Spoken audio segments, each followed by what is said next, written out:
Hi guys, my name is Mayur Gupta and today we will talk about Mcx Limited, which stands for Commodity Exchange, and it is the biggest commodity trading platform in India.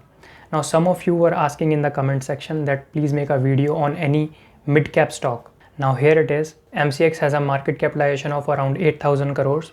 It's a mid-cap stock which has a potential to become large cap. So today we will talk about 40-point analysis of Mcx and we will see the finances, fundamentals, valuation, growth and cash flow of this company. So if you are looking to invest or do further research on this company, do watch this video till the end in order to get a complete detail about it. So let's start with the finance part. In finance, we will discuss about these points which are on your screen. And if you have some questions about this video, you want to know what is 40-point analysis, why it is done, what are these points, so you can watch my detailed video on this topic and you can get all your answers from my 40-point analysis of Asian Paints Limited. So if you have already seen my Asian Paints analysis, you can keep watching this video till the end. But if you have not seen that video, I will recommend you to watch Asian Paints first and then come back to this analysis to understand more in detail. So now let's start with finances of Mcx Limited. So the first point is sales to fixed asset ratio and my threshold is 2. So for each rupee of fixed asset invested, minimum sales the company should do is at least 2 rupees. Here Mcx is doing 2.12 rupees of sales for each rupee invested in fixed asset. Hence I am giving it 1 point and it is marked in green. The next point is related to margins. For margins, I see the margins for this year and for the past 3 years average. And this again is better than my threshold limit. So in operating margins, I have a threshold of 35, but company is doing 47.4% margins, which is really good. For net margins, I have a threshold of 20, but here company is doing 57.7% margins in the last 1 year. While if you see the average for past 3 years, here also operating margins are around 38.7% and net margins are around 56%, which are better than my threshold limit. Hence, there also I am giving 1 point each. Now some of you might be thinking, in Mcx case, net margins are more than operating margin. How it is possible? So as we will proceed in this video, we will see that Mcx has huge portion of their net profits coming from other incomes. And because of that part, net margins are higher than the operating margins here. And the next part is returns. And in returns, I usually see 3 ratios. One is return on equity, the other one is return on capital employed, and the third one is return on assets. And the base parameter for all these returns are given on your screen. So you can see for return on equity, I have a base threshold of 25%. So if any business is doing below 25% return on equity, that is not acceptable. And in this case, Mcx has a ROE of around 16%, which is less than my threshold. Hence, I am not giving point here. The next is return on capital employed. So I prefer businesses with high return on capital employed and my threshold is 30%. But in this case, Mcx has a ROCE of 18.8%, again less than my threshold, and hence I am not giving points here. The next one is ROA, which is return on assets, and the threshold is 20%. But here in this case, actuals are 9%, which is less than my threshold. And if you will see the returns for last 3 years, you will again see the same trend. So ROE is around 15%, ROCE is around 17%, and ROA is around 8.2%. And all these are less than my threshold limits, and hence in return part, I am not giving any point to the company. Now let's talk about debt. So in debt, again we will see 3 ratios. The first is debt equity ratio, and here I have a threshold of 0.25. So if any company has a debt equity ratio of less than 0.25, it is considered as good. In this case, company does not have any debt and hence the ratio is 0, which is really good, and hence I am giving 1 point to the company. The next one is interest coverage ratio, and I prefer a high interest coverage ratio. So my threshold is around 7. But in this case, company has significantly higher interest coverage ratio because they does not have debt. So in this case, I am again giving them 1 point. The last one in the debt is debt service ratio. And as you can see, my threshold is 5, but company has a debt service ratio of more than 900 times. So again, it is really good and I'm giving it 1 point. So until now, we have covered sales, margins, returns and debt of the company. Now let's move on to the next point, which is related to other income. And in other income, I see a ratio called other income to net profit ratio. And this ratio has to be lower than 40%. So for example, if the net profit is around 100 rupees, the other income part should not be more than 40 rupees. But in this particular case, company is generating significantly high other income in this year as well as in the past 10 years. And in the current year, company is doing 46% of their net profits from other income, while in the past 10 years, they have an average of around 58%. So you can say they generate almost half of their profits from other income part, which I don't like. hence I am not giving points here. The next point is related to current assets of the company. In this, again we will see three ratios. First is quick ratio, that has to be more than 0.9, and in this case company has a ratio below than my threshold. It is around 0.39, hence I am not giving points here. The next ratio is related to debtor days outstanding, and these days has to be lower than 45 days. But in this company's case, they have very low debtor outstanding, and hence it is a good sign, and I am giving it 1 point. Next point is current ratio, and it has to be more than 2.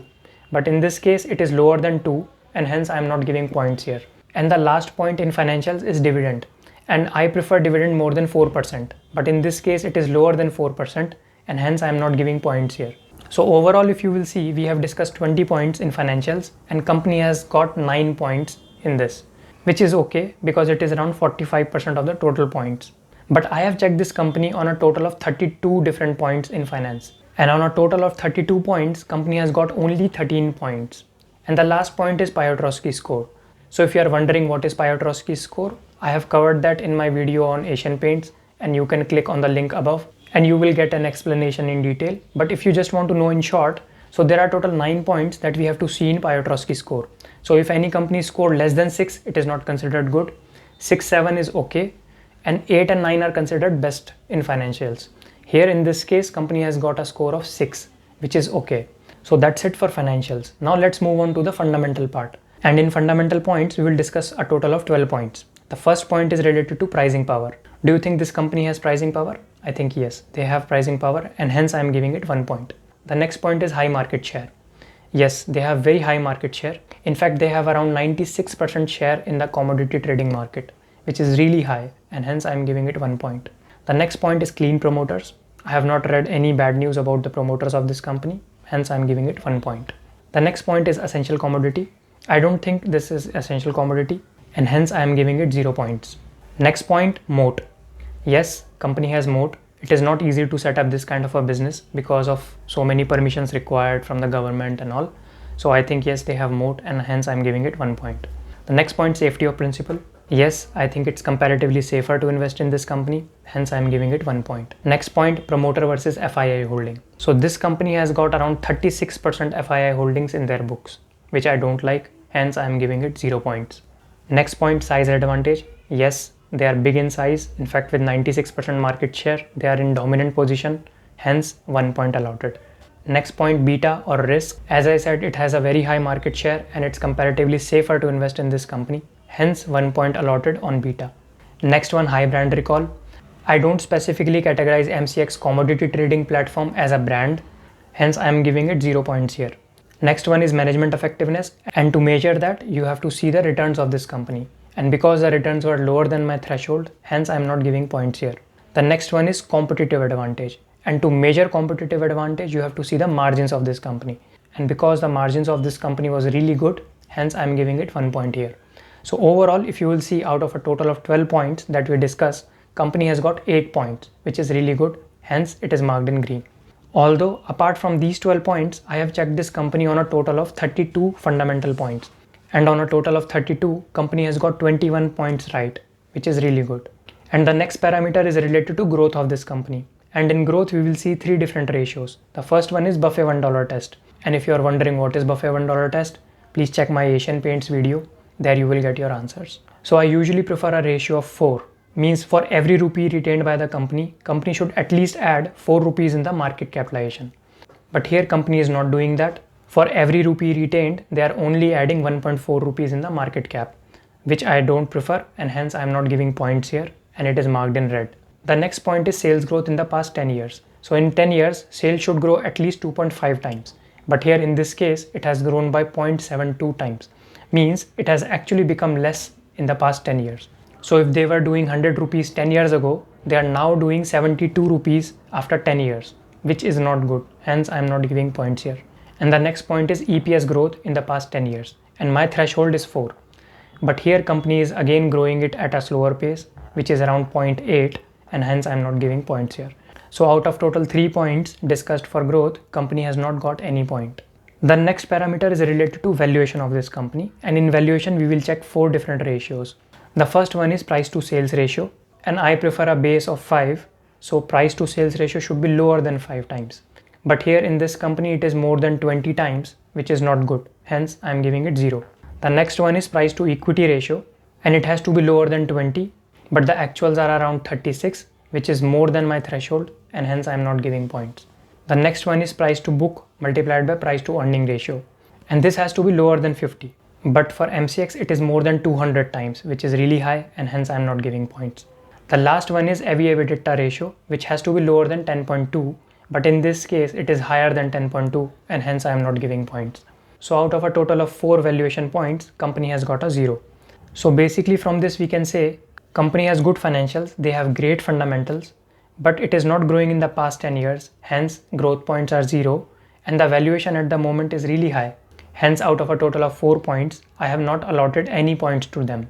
Now the last point is related to cash flow. And I have checked the cash flow generated by this company in the past 10 years. So whatever cash flow company has generated in the past 10 years, and if we give allowance for the dividend, debt repayment and investment made, closing cash and bank balance in the balance sheet should not show a difference of more than 20%. And here in MCX there is not much difference in cash flow, which is really good, and hence I am giving it 1 point. So if we summarize all these 40 points, you can see in financials, we have checked the company on 20 points and company has got 9 points, which is good, and hence it is marked in green. In fundamentals, we have checked a total of 12 points and company has got 8 points, which is really good, and hence it is also marked in green. While in valuation and growth, company has not got any point and it is marked in red. While the last point, which is cash flow difference, because there is not much difference in the balance sheet, hence it is also good, and hence I am giving it 1 point there. So on a total of 40 points, company has got 18 points more than my threshold, while other 22 points were below. While on 5 different parameters, it aced 3 parameters, which were financial, fundamental and cash flow. While valuation and growth was not in favor of this company, and hence we have to decide what we should do now. Should we buy it, shortlist it or ignore it? And in my opinion, we should shortlist this company because it has really good fundamentals and financials. Though the valuation at this moment is really high, but if we get this stock at reasonable price, we should accumulate this stock. In fact, if it goes below 1300, I personally will be start accumulating this stock. Although keep in mind, it's not a recommendation for you. So that's it for today. If you like my content, please support me because it matters a lot to me. Thank you for watching. Thanks a lot.